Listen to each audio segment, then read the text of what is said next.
Hi, everyone. Doug Jenkins with the Findlay Hancock County Chamber of Commerce with you on our YouTube channel once again as we take a look at the resources that are available and the information that businesses need to know as we go through the COVID-19 pandemic. Melinda Bowden is with us from Promo Hits, and you put out a very interesting YouTube video last week. I thought you really nailed it. The things that people are going to need to reopen their businesses. It's simple, but it's not simple, Melinda. You can tell us a little bit more about that. You're right. That's right. It seems simple, and 2 months ago, or however long it's been now, it's kind of hard to keep track of time. I think it would have been simple. Hand sanitizer we were getting in 7 to 10 business days. Masks weren't even on our radar. Thermometers really weren't much as well either. But it's not simple now that everyone is gearing up and heading in the same direction at the same time, pretty much. I know we're only introducing things a little at a time, but it's pretty compact still. Yeah, absolutely. Well, let's touch on the hand sanitizer because I know you talked about, prior to this, you were doing the little promotional ones that businesses could give out. And now we're talking about we need large quantities just for employees to be able to use, let alone customers. Talk about how that switch has been for you and why it's going to be so important for businesses to be able to get access to that hand sanitizer. Sure. So hand sanitizer, mostly, like you said, it used to be smaller quantities or smaller sizes, and then you were handing them out as a promotional item. Now businesses need them just to be in business right now. So a lot of people are using those not just as regular hand sanitizer, but using it as a disinfectant as well too.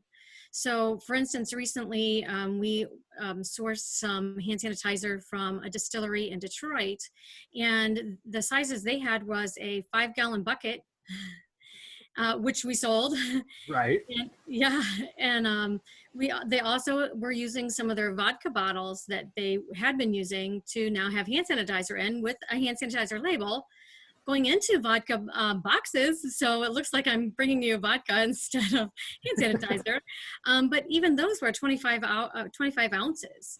So they're just much larger sizes. But the other part of that is not only do we need more right now, but part of the problem is a scarcity of some of the containers that we have seen hand sanitizer traditionally being in. If you were buying hand sanitizer at the store, you were buying something that had, a pump action on it. A lot of that has been, stock has been decimated. It has been used and it hasn't been able to be replaced as quickly as what we could use. So some of what we're seeing is not only larger sizes, but interesting bottles. So for instance, we had some that came in a bottle that looked like what you would normally have motor oil in. But if you think about it, those bottles probably aren't being used as much right now because we're not doing as much traveling. It's amazing how the supply chain adapts. Maybe sometimes it's not as fast as we would like it to, but it has the ability to evolve and to a fairly quick degree, I would say. So yeah, I guess we're just getting bespoke bottles of it now instead of the traditional one. Melinda, let's talk about the face mask. We know this is going to be a huge part of reopening businesses, no matter what type of business. You're going to have to be wearing these at work. You're probably going to have to be wearing these as customers. So getting these, again, going to be difficult. Very important, though, for businesses to get them in their stock right now. So when May rolls around, sooner, it's coming up on us pretty quickly now, they're ready to go. That's right. The same thing is happening with masks that were happening with hand sanitizer. Everyone wants them, everyone needs them. And so production time is being increased as well. So used to be hand sanitizer you could get in 7 to 10 business days. Now it's a lot of times it's 5 to 8 weeks. That's going to be way past the May opening for some businesses. Masks are the same way. A lot of times when they first are introduced, if they're blank, you can get them in a day or 2 or 3 days, 5 days. Then, once people cotton on that they're out there, then the orders increase. And now all of a sudden you're at weeks again to get masks. So some masks we're seeing right now at 10 to 12 business days plus shipping, but a lot of them are 20 to 25 days plus shipping. Melinda, now, if we're at normal status right now, you're talking about branded things and things that people can do that really put out their brand. I think we're going to see branded masks. Is that something that you would imagine seeing? I know that at the chamber we already have them ready to go, but I have to imagine that people are going to get a little creative with these. Oh yes, we have seen a number of very interesting mask designs come out. You can of course get them blank, and those are the ones that we're trying to get some stock of, so that if someone needs them immediately, we have something. But yeah, some of the brands that we've seen some things where, you know, that's been designed so it looks like a mouth of an animal instead, or and a lot of them are going to be pretty simple with just your logo on them. Probably right in the center is where they're traditionally is where we're seeing them, but we have them that you can do an entire sublimated imprint on the entire mask if you want. So a good way, I mean, part of going back to business is going back to business, and part of that is how you present yourself. So it seems a little silly to talk about, like having a branded mask, but it's probably, you know, something worth thinking about, at least for as long as we may have to wear masks in public. You want to maintain that image. Well, and think too about some of the people doing their job that will need to wear a mask. So if you're going to go to someone's home, say a plumber has to go to someone's home, wouldn't you much rather see them walk in with a mask saying the plumber you know, name on it, so that you know that's the person that's supposed to be coming into your home? Because all you're seeing is the eyes.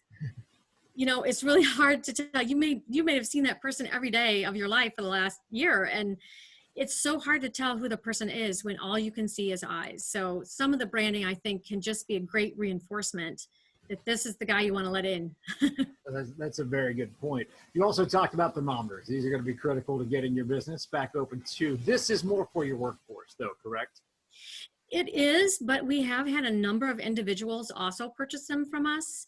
The great thing about these, and this is what we have right now, but the great thing about these is that they're contactless. So to take your temperature, you don't touch your forehead at all. You just come really close to take your temperature. The great thing about that in a workforce is that you can move from one person to the next quickly without having to re-sanitize your thermometer. In a home, you know, if you have a number of kids, or you just don't have a thermometer period, they are really hard to find right now. I mean, you can go to any store or Amazon and you're not seeing very much out there, if any. So we've been bringing them in from China and been selling them fairly quickly. But I think it's going to be very, very important for businesses when they open up. You have to have some way to take temperature. Melinda, one of the things when we do these videos we like to talk about is how businesses have had to adapt. And when we look at promo hits, I think you've done a very good job of going, we've been on the promotion side and certainly want to get back to doing those. Here's something that's branded to your thing, but just talk about that quick transition that you had to make from here are promo items, here are items that you have to have just to have your business open. Well, it was a very quick transition. You're right. We moved to our home offices. Well, we set up home offices and moved to them. And within probably 2 days, I think, we were selling PPE items, personal protection equipment. So there is a ton of it out there. The way my industry has changed is one, that's the most that we're seeing a lot of that available to us. But we're also, prices are changing so quickly. It is very difficult to keep up with. At the most, we're seeing a week that people are holding prices, sometimes longer, but a lot of them, it's changing on a daily basis. So being able to devise a way to keep up with all of that and buy from suppliers that you know and trust already, that's one thing. The other thing is we have had to prepay all of these items ourselves. Even if we have had terms with that supplier previously, on these items, no one has terms. So it's a matter of bringing all those pieces together to fit the puzzle. It is an ever-moving target that we're shooting for right now, but we appreciate the information. Certainly, it's great for businesses to know what they're going to need and know how about going about that. If people have questions for you, though, about any additional items that they possibly might need or want to get in contact with you, what's the best way to do that? Sure. They can reach out to me via email. It's melinda@promohitsltd.com. Our website is promohitsltd.com. And then our phone number is 419-358-0700. And currently all of those calls are being forwarded to my cell phone most days. So if you call and I don't answer, just leave me a message and I will get back with you. I hope you're stocked up on cell phone chargers. Yeah, That's I've got a lot of cords. I'm good. You A have to lot of source like a those little. right now too. Yeah. Well, thank you for joining us. Again, we're going to continue to provide information that businesses need to know about staying operational and about reopening here as we move into May here on our YouTube channel. Over on Facebook, we'll be doing some Facebook Live videos with businesses who have found creative ways to stay open in our community and maybe have some tips on how that can be ported to other businesses. We try and keep everybody going here. We'll continue to provide you with the information that you need to know. I'm Doug Jenkins of the Findlay Hancock County Chamber.